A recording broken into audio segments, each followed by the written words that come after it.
Hello, I'm Matthew Shribman, speaking to you from one of the most incredible places on Earth, the rainforest biome of the Eden Project in Cornwall.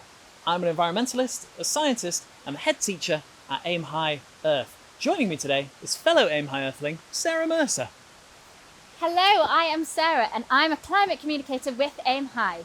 You'll see more of me in a moment, but for now, handing back to Matthew. Thanks, Sarah. So, AimHi exists to transform global understanding of climate and nature so that every person and every community understands the truth and is able to drive global change so that we can build a healthier, brighter future together. This course is called Climate, Nature, and How to Make a Difference. Everything you need to know. Whether you are here to learn about the details of the crisis, our best solutions, how to lead, how to take action, how to teach and communicate effectively, or all of these things, we hope that you enjoy the course today. This course is generously supported and made possible by Cambridge Zero, the University of Cambridge, the Eden Project, the UN Environment Programme, Youthtopia, BBC Wildlife Magazine, the Rainforest Trust, Rewild, and an even longer list of wonderful friends whom we'd be nowhere without. Now, if you like what you experience here, please recommend AimHi to others. With this topic in particular, there's no time to lose. So, this course is not designed to teach you everything about climate and nature. It's designed to cut through the misinformation and fake news, to equip you with key knowledge, ideas, and confidence. We want you to be able to weave stories and understanding about climate and nature into your plans and conversations, from chatting to friends through to what you do at work, and the decisions that you make in life, great and small. Most people in the world don't know most of what's in this course. This is knowledge that most people don't have. And that is why it is so important that you are all here. So thank you. Now, the situation is very bad, and we're not going to sugarcoat that at all. But the purpose of these lessons is not to focus on how bad everything is. The purpose is to explain clearly why things are going wrong, what needs to change, what roles we can play, how simple and near many of the solutions are, and to help you be confident communicators and teachers and leaders yourselves. If all goes well, this course will leave you feeling empowered, understanding, keen to share knowledge, and ready to be a catalyst for change. This first part is called Carbon Tipping Points and Our Simplest Solutions. Here we go. Today, we are going to talk about the following things. We're going to talk about human psychology and perception. We're going to talk about tipping points, global heating, CO2 levels, our simplest solution, and what we can do. If you're here to learn about how to communicate and teach effectively and with impact, then please know that this course is less designed to tell you how to communicate and more to show you how. Also, know this. Facts alone rarely change the minds of many people, especially if we don't appreciate the full picture. We are creatures of stories and ideas. Some things stick in our minds and they shape us. Anyway, who knows what's going on here? What is going on here? So sometimes it can be hard for male butterflies in the rainforest to find salt, and so if they're running really low, they sometimes stop off to drink the salty tears of a friendly turtle. The females get all the sodium they need from mating with the males. Now, this isn't really where the lesson begins, but it is kind of beautiful, isn't it? This is where it really starts, so thank you for coming. So here's a piece of paper. How many times do you think you can fold a piece of paper in half before it's impossible to keep going? What do you think? So the world record is 12 times, with a really big piece of very thin paper. Anyway, with a normal sheet of paper, there's a limit because every time you fold it, the thickness doubles, and eventually it becomes too thick to bend. Now, I know that we can't keep folding this piece of paper in half, but if we could keep doubling its thickness, how many folds would it take until it was as thick as the Earth? It'd be as thick as the Earth in 37 folds. So the Milky Way galaxy is so big that it would take over 100,000 years for a text message, so travelling at the speed of light, to reach the other side of it. Now, this is actually Andromeda because it's a bit tricky to photograph the Milky Way these days. Anyway, how many folds do you think it'd take before this piece of paper was as thick as the Milky Way galaxy? What do you reckon? It'd be 83. It would only take 103 folds to be as thick as the observable universe. Now, why is this important when thinking and talking about the climate crisis? Sarah, He's going to tell you why. It's because we humans aren't wired to intuitively understand how quickly things can grow when they speed themselves up. It's nothing to be ashamed of or embarrassed about if you guess numbers that were wildly wrong before, because it's how we humans all naturally think. On top of this, we've only really evolved to act quickly when we're faced with immediate threats, like a hungry tiger running at us to snatch the sandwich we're holding or otherwise. We never evolved to be instinctively scared of problems that investigations tell us are going to be dangerous, if they don't feel dangerous now. Does the climate crisis feel scary to you right now? Is your adrenaline pumping? Is your heart racing? Mine isn't. And understanding this is really important if we're to overcome some of the biggest challenges we face and help communicate and act in ways that inspire and bring people along with us rather than alienating. For example, one of the most positive things that any of us can do is to remind and empower people and organizations who could take positive actions but are delaying doing so, that there really is no time to lose. To patiently and kindly paint a picture of urgency. We'll talk more about this as these lessons go on, but to say it up front and clearly, we all have a crucial role to play, no matter how small we might sometimes feel our contributions seem. We all have much more power to change the world through seemingly small acts than we intuitively think that we do. And at the end of this lesson, I'm going to show you why. Anyway, unfortunately for all of us, just like the folding piece of paper, it is true that elements of the climate crisis are speeding it all up as it develops. Let's talk about feedback loops. A feedback loop is a situation where something happening affects the chances of it continuing to happen. And a good way to explain this to people is to think about eating. Let's give lovely Mr. Creosote here a baguette. When we eat, it makes us want to eat less. That's called a negative feedback loop because acting on being hungry makes us less hungry. But imagine if eating more made us want to eat even more. That would be a positive feedback loop, and it would end badly. Like poor Mr. Creosote, we would explode. So positive might sound like a good thing, but it is actually bad. Negative feedback loops are all across nature. We get too hot, and our body tries to cool us down, right? Well, as the world gets hotter due to human activity, the oceans absorb 90% of that extra heat, and other mechanisms work to try and cool the world back down too. But what if the world getting hotter actually started to make the world get even hotter?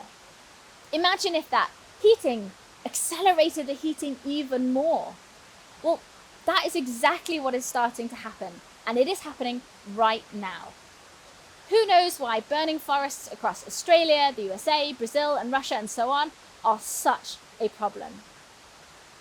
The burning forests release greenhouse gases, which we'll talk more about in a moment, that heat up the planet, drying out forests even more, making forests even more likely to burn. To make matters worse, healthy forests normally work to extract those greenhouse gases from the atmosphere, but destroyed forests cannot. You can see why if too many forests were burning, then this would be a positive feedback loop that could get out of control. We call the point at which this could accelerate out of control a tipping point. So now for something else. So I know this looks like we're about to talk about the classic cliche of polar bears, but actually we're going to talk about the ice. So as the world heats up, the melting of ice accelerates.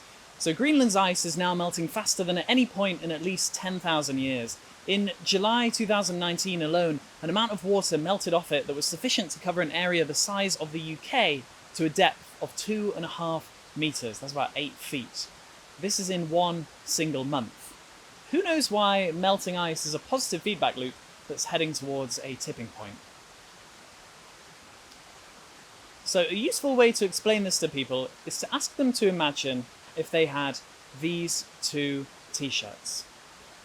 One dark in colour, the colour of the ocean, and another light in colour, the colour of the ice. Which would you prefer to wear on a hot day? Most people would prefer to wear the ice-coloured one because it's much better at reflecting heat. As global ice melts, there is less ice to reflect heat, the dark oceans underneath absorb more heat, and the world gets hotter, and a positive feedback loop begins, melting more ice, revealing more dark oceans, heading towards a tipping point.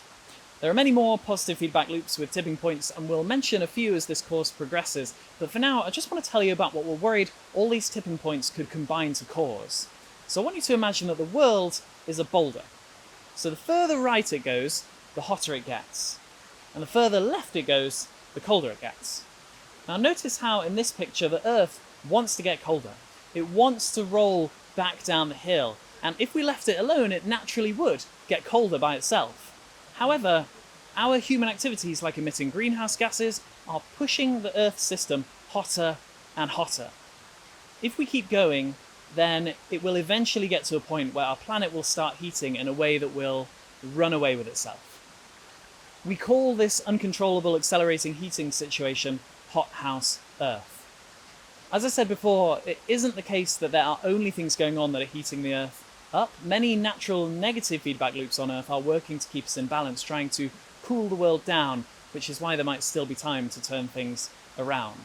Now I say might because the truth is that nobody knows where the top of the hill is. Nobody knows if we're already there, heading for runaway heating.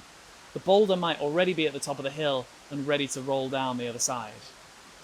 When politicians and leaders talk about climate targets, these targets are based on educated guesses and models. Nobody actually knows for sure if we've already gone too far.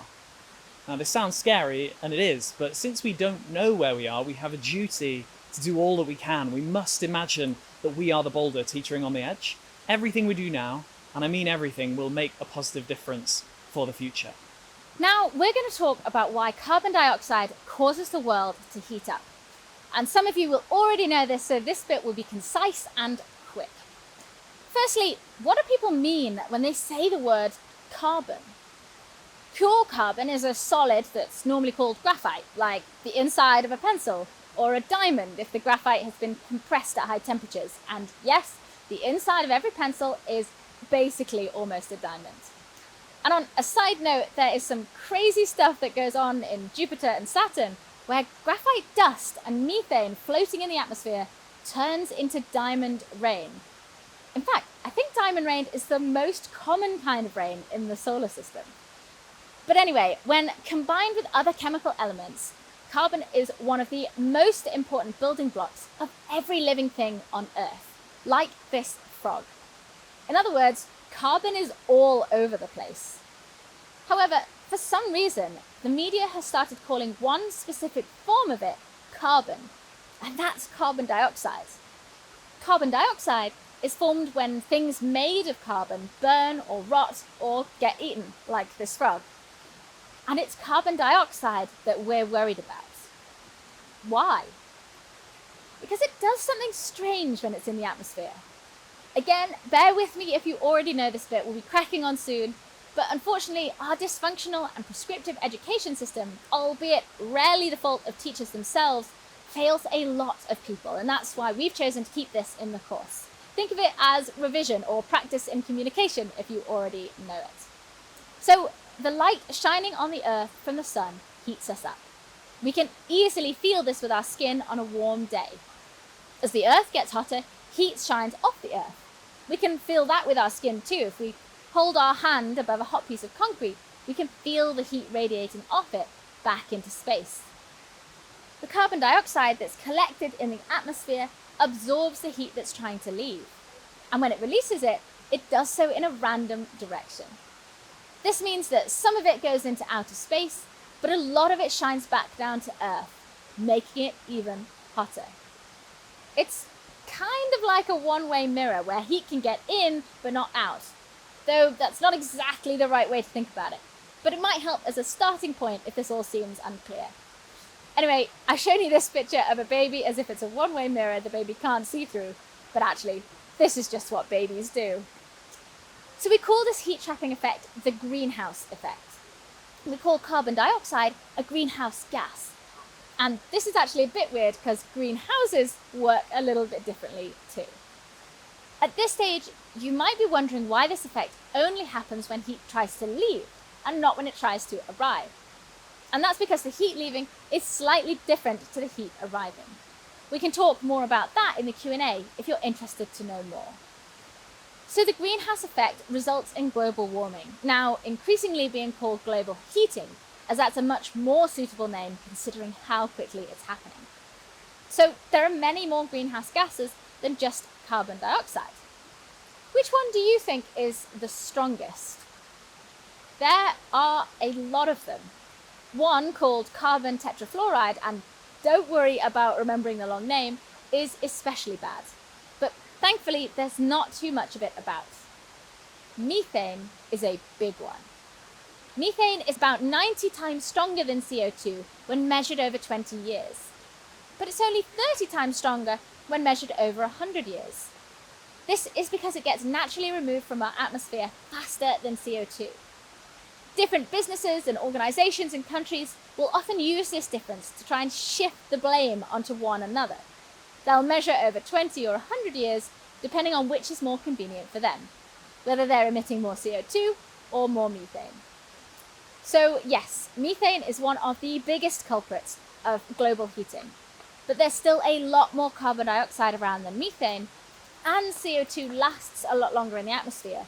So it's generally carbon dioxide that we worry about most. Here are some mammatus clouds, which are really rare ones that look like giant grapes in the sky and occur around thunderstorms. Now, the truth is that up to 70% of the greenhouse effect is actually caused by water vapour because it's such a strong greenhouse gas and there's so much of it in the sky.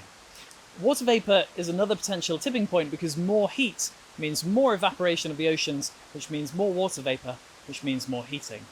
The reason the global conversation isn't about water vapour, though, is because it's not something we can control. It just responds to the rest of the whole system. What we can and must control is carbon dioxide. Now, as an aside, it's a common myth that global warming is being caused by heat getting in through holes in the ozone layer. The ozone layer protects us from cancer-causing UV radiation from the sun, and that is a whole different story. Anyway, it might seem like bad luck that we have an Earth that heats up so easily, but it's actually really important. The greenhouse effect is not a problem. Who knows what the average temperature on Earth would be without the greenhouse effect? It'd be minus 18 degrees C. Also, the temperatures would be more extreme with an enormous difference between cold days and extremely cold nights. With the greenhouse effect, the Earth average is about 15 degrees C. We need the greenhouse effect. It's not a problem in itself. Now, throughout the history of our planet, we've not only had the greenhouse effect, but also the levels of different greenhouse gases have changed. It's natural for them to do so, and natural for the temperature of our planet to have changed as well. The problem isn't that levels of CO2, methane, water vapour, etc. are going up. The problem is how quickly they're going up, and how it could trigger difficult to reverse or maybe impossible to reverse changes if the rock rolls over the top of the hill. Some people point to times in the past when the levels of greenhouse gases were much higher and say correctly that life got by just fine, and they use this to cast doubts on whether climate change is a problem. What they're missing is that it's the speed of change that matters. Okay, now I want to show you something that you can show to other people as well. So you can represent the climate of the world with a piece of paper. Now, if you have a piece of paper with you, then you can do this with me as well. So as we add more greenhouse gases to the atmosphere, we can represent this by moving more of the paper above our fingers. Now, we can continue to do this for quite a while, and there'll be no consequence. The climate system remains stable. However, there eventually comes a point where the piece of paper and the climate changes very rapidly to a different state, like a hothouse Earth. Now, what do you think would happen if we now tried to go backwards to reverse the collapse by moving our hands back up the paper? So you might think that we can easily now move more of the paper below our fingers and immediately undo this, but this isn't the case. In fact, once we go too far, we have to go a really long way back to return to the state we were in before. Now, of course, the climate is less simple than a piece of paper, and it may never be possible to go back to where we were if we get too far. As stewards of this planet, we have to be very careful. We don't want to be the generation that allowed this to happen on our watch. Now, this course promised you solutions and empowerment and to not focus on what's going wrong, and that is where we're going. But to get there, we have to go through the reality of where we are now and where things are heading. You will already know that there are worsening droughts, floods, hurricanes, the displacement of millions of people as crops fail, and that over 1 million species are on the brink of extinction. And all of this can be incredibly overwhelming. It is really distressing to see the reality of what is going on in the world and to be part of the people who understand how much we need to change and how little seems to be getting done to turn things around. It's okay to mourn. It's okay to be sad and to be angry. Many of us are there with you, and we have to show that we're there for others. But we mustn't feel hopeless, because hopelessness gets us nowhere. Hopelessness is something that is forced upon us by a dysfunctional system, and we all have to shake it off. In the words of the great Jane Goodall in one of our first AimHi lessons, every one of us can make a positive difference every single day. None of us wanted to be born into a time when there's a climate crisis unfolding. May you live in interesting times, as the old curse goes. But this was not our choice, yet we all have a role to play in turning this around. By working to become more effective leaders, teachers, and communicators, we have the chance to multiply our positive impact many times over. So thank you for coming to this course. I want to share a story with you about these monkeys and this ladder. A load of monkeys are in an enclosure, and at the center of the enclosure is a ladder with a load of delicious bananas at the top. Every day, those bananas are replaced with fresh, new bananas. One day, some humans decided to set up a perimeter around the ladder. If any of the monkeys cross the perimeter, then cold showers are activated all across the enclosure, and all of the monkeys get wet. The monkeys obviously don't like this very much, so they start attacking any monkey that goes near the ladder. Very quickly, all of the monkeys learn that no one is to climb the ladder. Next, over a period of time, the monkeys are replaced one by one. Each new monkey learns from the other monkeys that it shouldn't climb the ladder, even though it's never experienced a cold shower and so doesn't know why.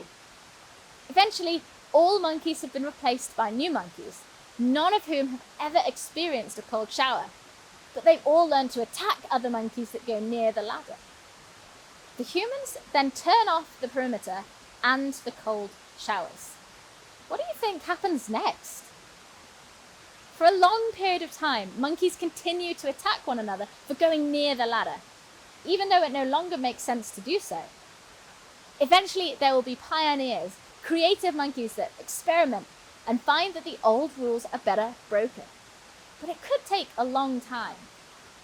The experiment wasn't ever carried out exactly as I just described, but similar experiments have shown how normal it is for living things, including humans, to adhere to ingrained normalities. To do things because that's how we've always known them to be done. Think about it. Why do we wear ties? So weird, isn't it? We are wired to accept our present reality, to put our trust in the status quo, even if it doesn't quite make sense. Many of the biggest problems in the world exist not because we don't know that they're damaging, but because we are so used to the way that things have always been done that we struggle to imagine how they could be different. Understanding the limits of human psychology is just as relevant for understanding and communicating effectively about the climate crisis as any graph of CO2. Why? Because the climate crisis is not just a science problem. It's a perception problem too. And that is why good communication is so crucial. By helping those around us to question the way that things are done and to imagine how they could be done differently, we can create change very rapidly. Ideas are powerful things, and we'll talk more about that in a moment. But first, I'm going to show you some quotes compiled by AimHi's friend, Dr. Emily Grossman, in her online book, Emergency on Planet Earth, and apologies that they're all from males. I want you to tell me if you recognize the names or associated organizations of the people saying these quotes. This is our current reality, but it doesn't have to be. And in case you'd like them, we'll give you these quotes in the pack after the lesson. Now, these are really prominent people from very prominent organizations involved in influencing global decision making. Yet, somehow, climate is still a long way from being the world's #1 priority, still dwarfed by the arguably much smaller COVID-19 crisis. COVID-19 changed the world almost overnight, yet we're repeatedly told that making the necessary changes to turn around the climate crisis will take years or even decades. Now, as promised, the lessons in this course will cover many of the solutions to the climate crisis. But for now, we are just going to start with one, the simplest and the most effective of them all. And it starts with a question. What percentage of human-produced greenhouse gases do you think come from energy production? And while you answer that, I'm going to hand back to Matthew. The answer is over 70%. So the majority of it. Now, if you'd like to know what the other sections are, green is agriculture, blue is waste, and grey is industry. All of the energy from those things is included in the big red energy slice. So industry is mainly things like cement and chemical engineering. So what percentage of energy do you think is generated by burning fossil fuels? What do you reckon? The answer is 85%, the majority of it. Burning fossil fuels releases CO2, among other pollutant gases, which leads to global heating. This is a graph of the CO2 level in the atmosphere since the year 0 AD. You might be wondering what ppm means. It means parts per million. So 400 ppm means that there are 400 particles of CO2 in the air for every million particles of air. That might sound small, but only a small amount of CO2 has a big effect, which is why it's such a problem that this is what has happened since the Industrial Revolution, when we started burning fossil fuels on a huge scale. In the words of NASA's Dr. Michael Funson, the world is quickening the rate of accumulation of CO2 and has shown no signs of slowing this down. Does anyone know what percentage of all human-caused CO2 emissions from fossil fuels occurred in your own lifetime? So if you are 15, it's about 30% of all emissions from our burning of fossil fuels that occurred during your lifetime. If you are 30, it's more than 50%. If you are 50, it's about 75%. And if you're 85, it's more than 90%. Why have so much of the emissions occurred so recently? It's because this is a now problem. We're burning fossil fuels at our fastest rate ever right now. Okay, now I want to show you what the CO2 level has been like for the past 800,000 years, and the way we found this out is really cool. So every year, air gets trapped in the Antarctic ice as it builds up each winter, and it's true that some of this ice then melts the following summer, but some always remains and it gets buried under more new ice the following year. So the deeper we dig into the Antarctic, the older the air that's trapped inside the ice gets. The deepest, oldest air still in there is about 800,000 years old.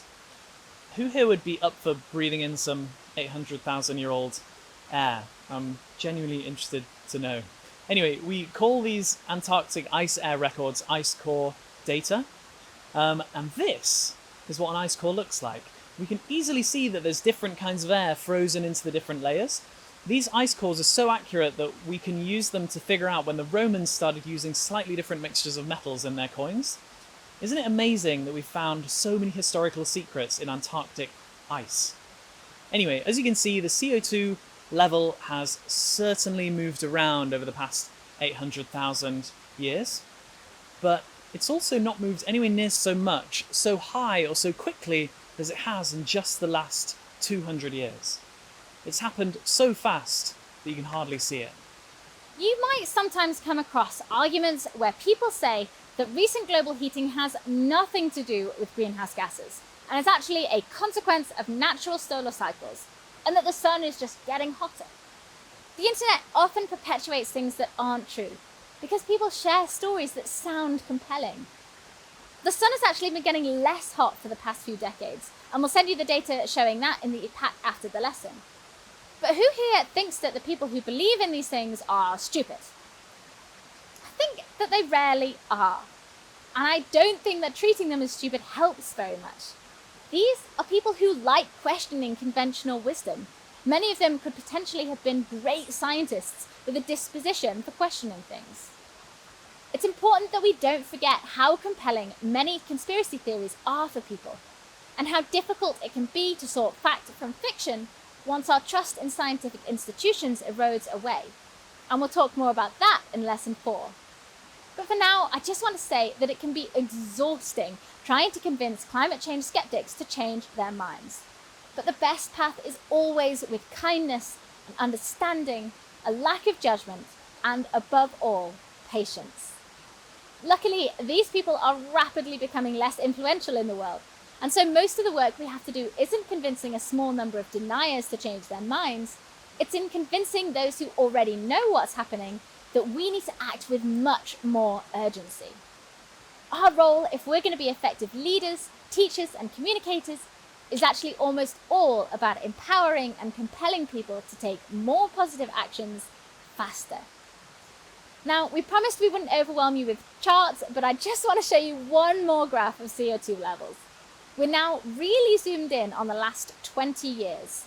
What do you think is causing that wobbling? And don't worry if this is now too much detail for you.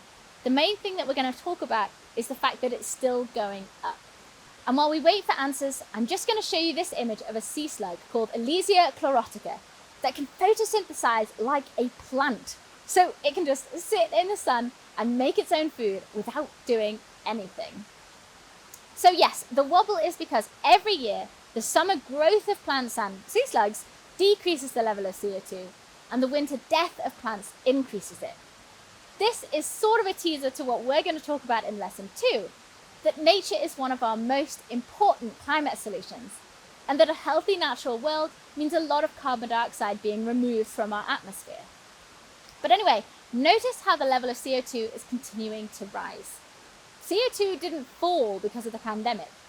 The rate of increase slowed a little, but it is still increasing fast. Just a moment ago, we saw how rapidly the CO2 level is rising relative to the last 800,000 years. However, we have reason to believe that our atmosphere has likely not changed as quickly as it is doing now for hundreds of millions of years. 252 million years ago, a rapid change in the atmosphere resulted in the permanent disappearance of up to 96% of all species in the ocean and around 70% of all species on land. Many people aptly call this the Great Dying. History never repeats itself, but it can rhyme. So how do we solve this, Matthew? Thank you, Sarah. Well, some people like to think that we might run out of fossil fuels in time to be saved from them. We're all taught in school that there's a limited supply, but actually, the predicted amount of oil left to extract on Earth goes up by about 2% every year because we're discovering new reserves even faster than we're using them up. There's no two ways about it. We need to stop burning the fossil fuels that are creating all of this CO2 as quickly as possible, from petrol and diesel to coal and natural gas. This is our most important solution, and it is very simple. Just because the world has been powered by fossil fuels for so many years doesn't mean for a second that it has to continue. We don't have to be monkeys around a ladder, especially when doing so has us on a collision course with catastrophe. We can and we will devise a new way, and here's how we can start as a planet. Number 1, switch to greener sources of energy generation, solar, wind, wave, and so on. Despite what some people say, we can power the world without fossil fuels if the will is there to make the changes and there's recognition that short-term expenses to make it happen are actually enormous long-term savings. And 2, reducing global energy use overall. A lot of the ways we use energy are unnecessary and inefficient, and we could be a lot less wasteful. So how do we have a positive impact ourselves?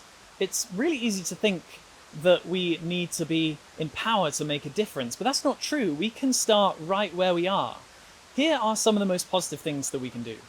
Number 1, move any money we have from banks, pensions, and so on that invest in fossil fuels. Most banks and pensions still do, so do your research. I bank with Triodos. Our friends at Make My Money Matter recently found that moving our pensions can be 21 times more effective for reducing carbon emissions than going vegan, cycling everywhere, and recycling properly combined, although that isn't quite the full story, and we'll talk more about that in the next session. Anyway, in democratic countries, we can all vote for political parties that actually treat the climate crisis as the existential emergency that it is, and consequently, their top priority. Most political parties don't do this. We can vote with our wallets and find a way to pay that little bit extra for energy generated from renewable sources if we can afford to do so. In Switzerland, all energy companies now make renewable energy the default option when making choices online. People have to actively choose to switch to a more polluting fossil fuel option. Before Switzerland did this, only about 3% of Swiss citizens selected renewable power. Now more than 80% do, even though it's a bit more expensive. More renewable energy means less fossil fuel energy, and so this makes a huge positive difference for the world.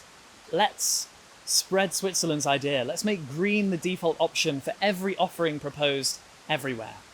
And last on this list, if we ever fly, we can fly less or not at all until electric planes arrive. In 2018, though the numbers were almost the same in 2019, 6.6% of all airline passengers flying internationally had Chinese passports. 7.6% had US passports. Only one country contributed more international flyers. Which do you think it was?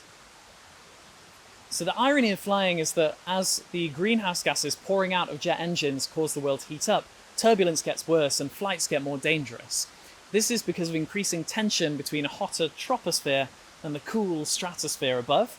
It's almost as if the world is trying to kick us out of the sky. Anyway, yes, so British passport holders took up 8.6% of all international flights in 2018, the most of any country. Anyway, the danger with this kind of list is that it might sound as though I am saying that we all must take it upon ourselves to combat the use of fossil fuels individually. As vital as individual change is in creating positive, often huge unseen ripple effects, our overall system won't transform fast enough if we all only make changes driven by varying levels of understanding and guilt. It doesn't feel very good either. If you think about it, it's actually quite absurd for a government to do little itself to combat the climate crisis and act as though the solution is to get people to make their own decisions and then just hope for the best. It's sort of like telling the population, okay, we're going to get rid of all the laws about stealing, and we're getting rid of all the police, but stealing is bad, so don't do it. And we know this doesn't work. But this is what's happening anyway. Nevertheless, a lot of governments and companies are jumping on the bandwagon of encouraging the public to count our own carbon footprints. It's effortless for them, and it conveniently shifts the responsibility away from them. Now, whilst it's true that every little helps, it is also really demoralizing to do all that we can as individuals whilst massive corporations pour out our entire lifetime of emissions in a few seconds. This is why we shouldn't motivate ourselves on the basis of the amount of carbon we're saving. What's much more important is that our individual actions make us part of a growing movement of people all around the world who are changing what normal means. We're nudging the behaviours of everyone by contributing to a cascade that is fundamentally altering the landscape of what is and is not acceptable. The more of us there are, the faster the world changes. We need thousands of us, and then we need millions of us, and then billions, nudging people from being passive spectators to being here on the team with us. Together, we are the pioneering monkeys around the ladder. Of course, we need governments to make laws that make it impossible for the climate crisis to continue as soon as possible. But how can we do this if we don't run governments? Some governments are starting to slowly move in the right direction.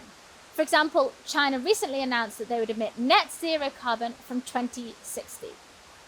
Net zero means that they still plan to emit greenhouse gases, but they plan to find ways to absorb them also. Net zero is actually quite a questionable idea, and we'll talk more about why in lesson 4.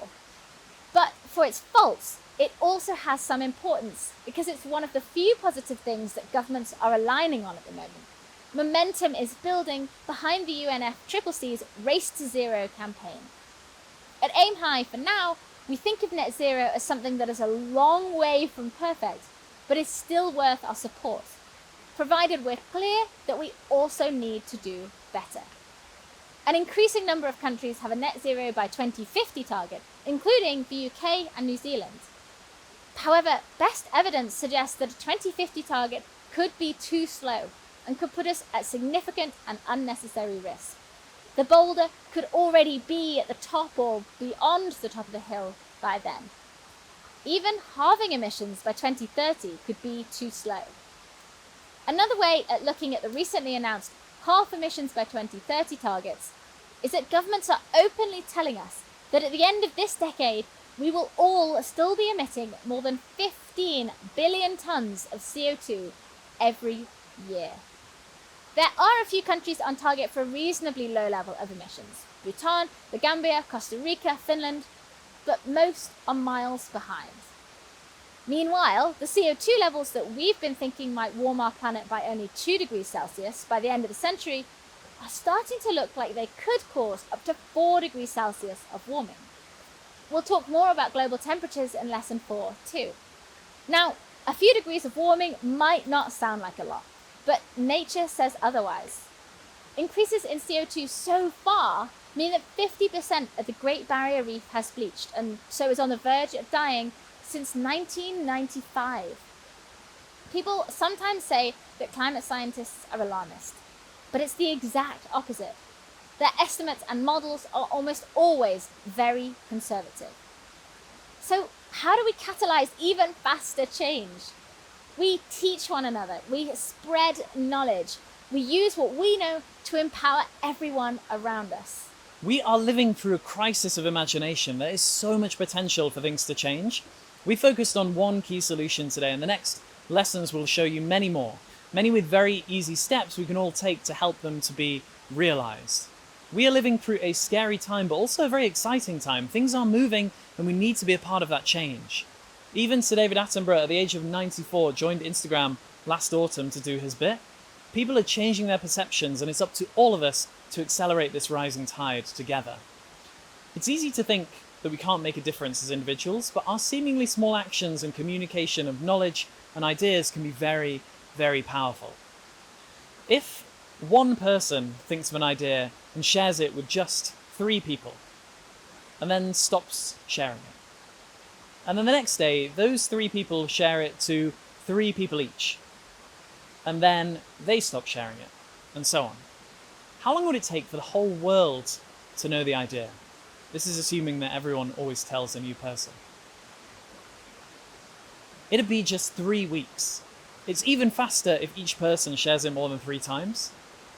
We have agency over our own future, and collectively, we are stronger than any seemingly unchangeable inertia, especially if civilization depends on it. So please, go forth and spread this knowledge. I want to leave you with this quote from Muhammad Ali as a teaser for lesson 2. Looking at life from a different perspective makes you realize that it's not the deer that is crossing the road, rather it's the road that is crossing the forest. Do take a moment to let all of this sink in. Think about how you can apply what we've learned today to your own life, work and plans. And think about what one thing you can share with someone else, and be the ripple effect by making sure that you share it. If you enjoyed this, please recommend AimHi Earth to your friends, colleagues, places of work and world leaders. The full course is modular, so it's possible for others to start on later lessons and not feel at all disoriented. We'll also be running the whole course again live before too long, and it'll be possible to book onto that very soon via our website.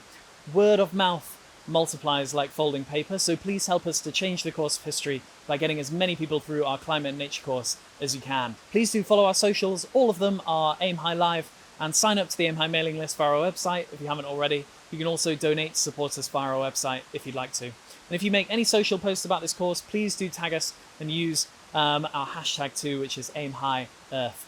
Thank you for being a part of our climate and nature course, part 1.